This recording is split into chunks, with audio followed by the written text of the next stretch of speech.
Hey guys, welcome back. This is the second tarot reading of the year, and I'm very excited to share everything with you.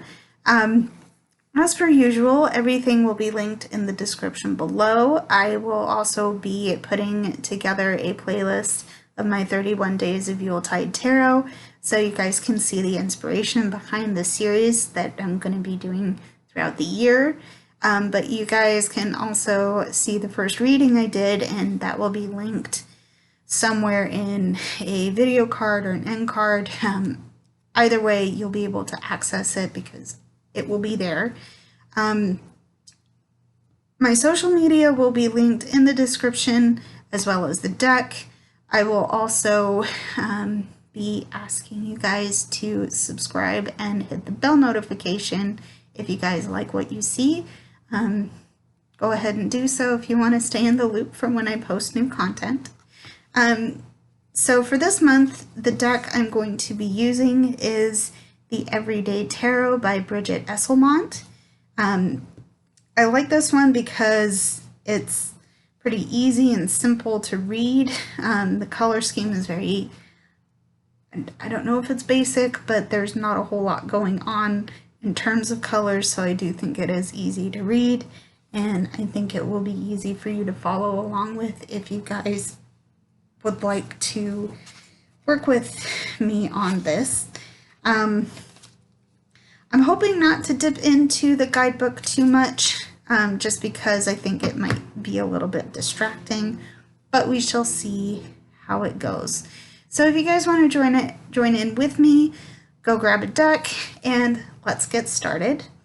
So I'm going to start first by shuffling. However, if you're doing this with me, whatever shuffling method you are comfortable with, go ahead and do that. I'm going to start, and however many times you feel comfortable shuffling, go ahead and do that. Got a rogue card going on. So just go ahead however many times you're comfortable shuffling. I usually do about 3 to 4 times, unless, like as you just saw, cards come tumbling out. If they do that, at least for me, I usually hold them off to the side, because to me that's saying that these cards really need to be read. I need to pay attention to these. If that happens to you and you don't want to, that's fine. Just put your energy into your deck however you see fit. I think this is going to be okay. So yeah, so I now have my cards. I'm feeling a 3-card spread, so we're going to see what I get. So this first card I got is the Hanged Man, and to me this card suggests that I need to shift my perspective on my current situation. Maybe it's a past situation, and I also need to be patient with the situation I find myself in right now. Just because there are, in past readings I keep getting that there's opportunities and there's abundance in what I'm trying to do. I might be starting a new website for my artwork and other services that I may be offering down the line. We shall see. I don't have a whole lot of details on that yet, so please don't ask. I'm not at liberty to reveal anything. But I need to be patient in the process, and I need to see things from a different perspective, because while it's good to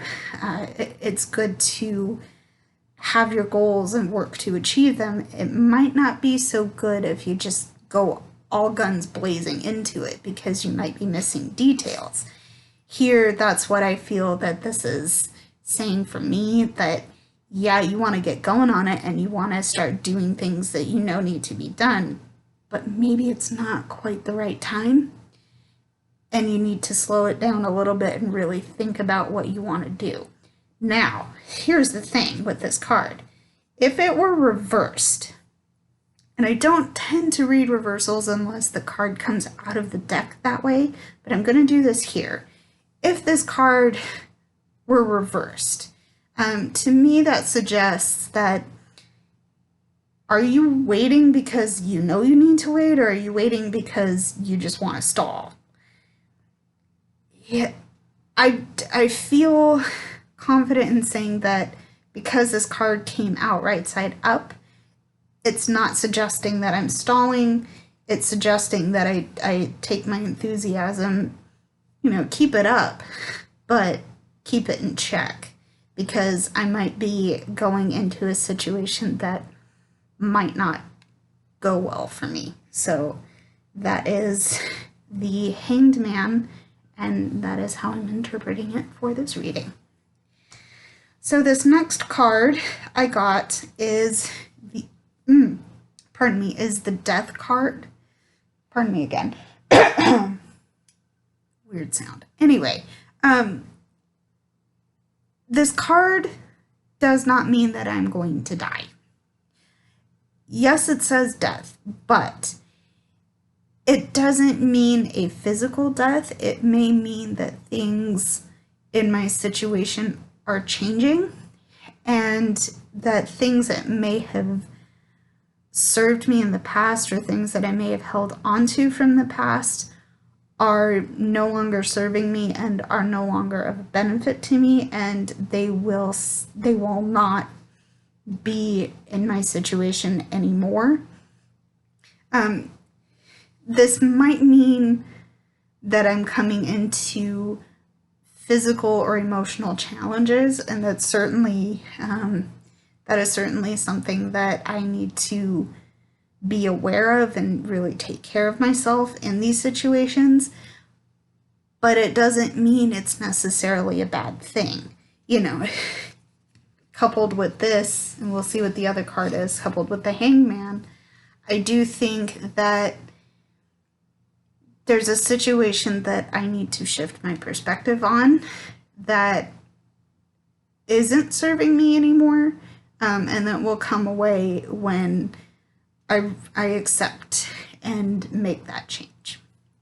So that is the Death card and what that means to me.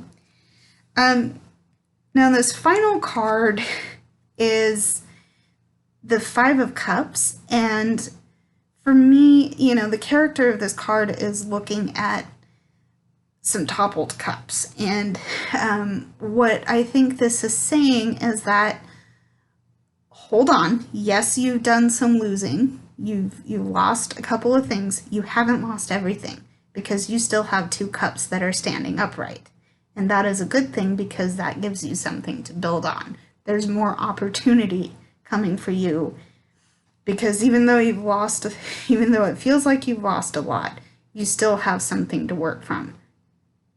Be sad, feel your emotions for this, but know that this is still behind you and you still have something to fall back on, even if it isn't what you had in the past.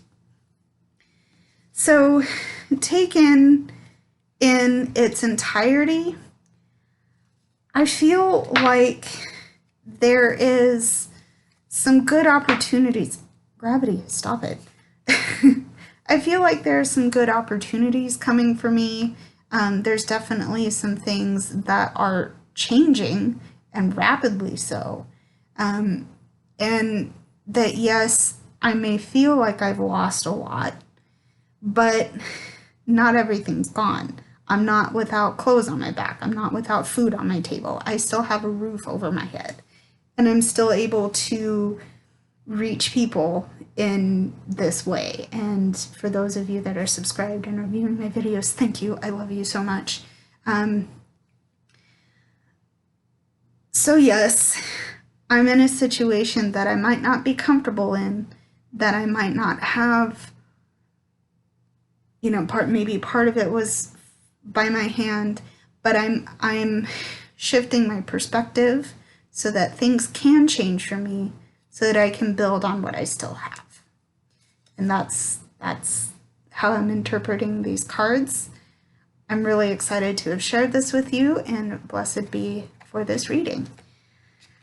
So that's about it. Thank you for tuning in. If you guys liked what you saw, please hit the subscribe and notification buttons so you can stay in the loop. Check the description below for the links, and I will see you guys in the next video. Bye.